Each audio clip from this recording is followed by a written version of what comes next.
जरा सोचिए, जब देश की एक मेंबर ऑफ पार्लियामेंट खुद कहती हैं कि मैं पहले मॉडरेट हिंदू थी लेकिन अब अवेकेंड हिंदू बनना चाहती हूँ, तो क्या इसे सिर्फ उनकी पर्सनल चॉइस कहकर छोड़ देना सही होगा?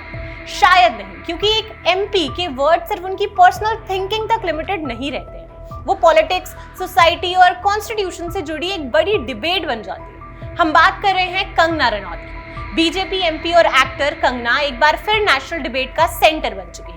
जेन ज़ी प्रोटेस्ट को जनरेशन गटर कहने पर क्रिटिसिज्म फेस करने के बाद कुछ ही दिन कंगना ने इंस्टाग्राम पर एक वीडियो शेयर किया जिसमें उन्होंने अपनी आइडियोलॉजी और आइडेंटिटी को लेकर खुलकर बात की। लेकिन ये सिर्फ कंगना के स्टेटमेंट की बात नहीं है, बल्कि personal belief, political identity, constitutional rights और पब्लिक रिस्पॉन्सिबिलिटी के बीच की उस थिन लाइन की बात है जहां हर स्टेटमेंट का मतलब बदल जाता है।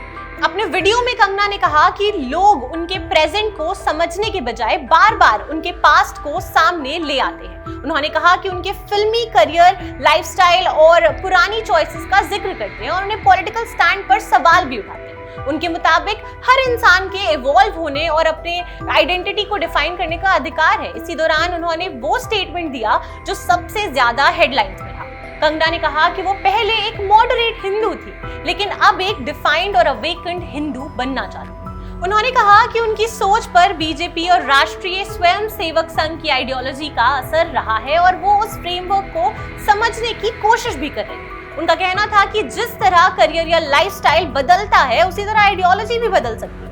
वीडियो में उन्होंने एंटरटेनमेंट इंडस्ट्री की कुछ हिंदू विमेन यानी कुछ एक्ट्रेस, सेलिब्रिटीज का भी जिक्र किया। बिना किसी के नाम लिए उन्होंने कहा कि कई लोग अपनी आइडियोलॉजिकल बिलीफ्स को ओपनली एक्सप्रेस करने से हिचकिचाते नहीं हैं। उन्होंने सवाल उठाया कि जब कॉन्स्टिट्यूशन हर सिटीजन को रिलीजन और आइडियोलॉजी चूज करने की फ्रीडम दे रहा है तो हिंदू विमेन के लिए ओपनली एक आइडियोलॉजिकल पाथ चूज करना कंट्रोवर्शियल क्यों बन जाता है?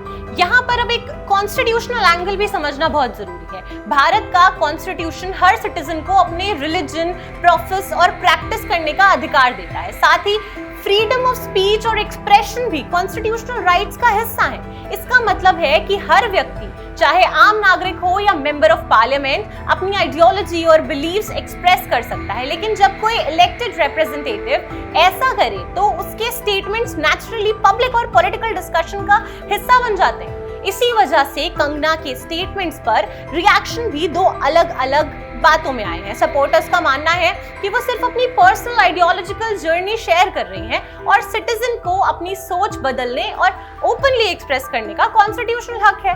वही क्रिटिक्स का कहना है कि जब एक सिटिंग एमपी किसी आइडियोलॉजिकल फ्रेमवर्क को पब्लिकली एंडोर्स करती हैं तो उसका इम्पैक्ट सिर्फ पर्सनल नहीं रहता। ऐसे स्टेटमेंट्स पॉलिटिक्स, गवर्नेंस और सेक्युलर डेमोक्रेसी के कॉन्टेक्स्ट में भी देखे जाते हैं। पॉलिटिकल ऑब्जर्वर्स इस बात की तरफ भी इशारा कर रहे हैं कि ये स्टेटमेंट उस वक्त आया है जब कंगना अपने जेन ज़ी प्रोटेस्टर्स वाले रिमार्क्स को लेकर क्रिटिसिज्म फेस कर रही थी।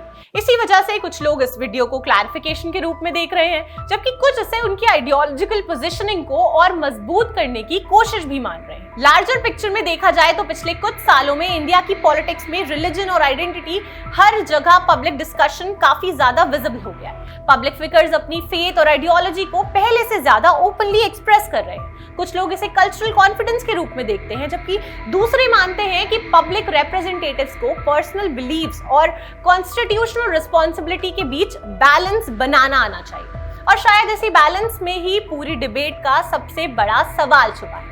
कंगना रनौत का स्टेटमेंट सिर्फ उनकी पर्सनल ट्रांसफॉर्मेशन की कहानी नहीं है, बल्कि ये एक बड़ी डिबेट को रिफ्लेक्ट करता है जहां पर्सनल फेथ, पॉलिटिकल आइडियोलॉजी और कॉन्स्टिट्यूशनल रिस्पॉन्सिबिलिटी एक दूसरे से टकराते नजर आते हैं। डेमोक्रेसी हर सिटीजन को अपनी आइडेंटिटी डिफाइन करने का अधिकार भी देती है, मानते हैं, लेकिन जब वही सिटीजन एक पब्लिक रिप्रेजेंटेटिव भी हो तो उसके हर स्टेटमेंट के पॉलिटिकल और सोशल एम्प्लीफिकेशन भी जरूरी है। इसलिए असली सवाल ये नहीं कि कंगना ने क्या चूज किया, असली सवाल ये है कि क्या पर्सनल आइडियोलॉजी और पब्लिक रिस्पॉन्सिबिलिटी के बीच एक क्लियर बाउंड्री हो सकती है या डेमोक्रेसी दोनों हमेशा एक दूसरे से जुड़े रहते हैं। तो आपकी स्टेटमेंट पर क्या राय है? कमेंट सेक्शन में जरूर बताइए। Do not forget to like, comment, share and subscribe news hound live.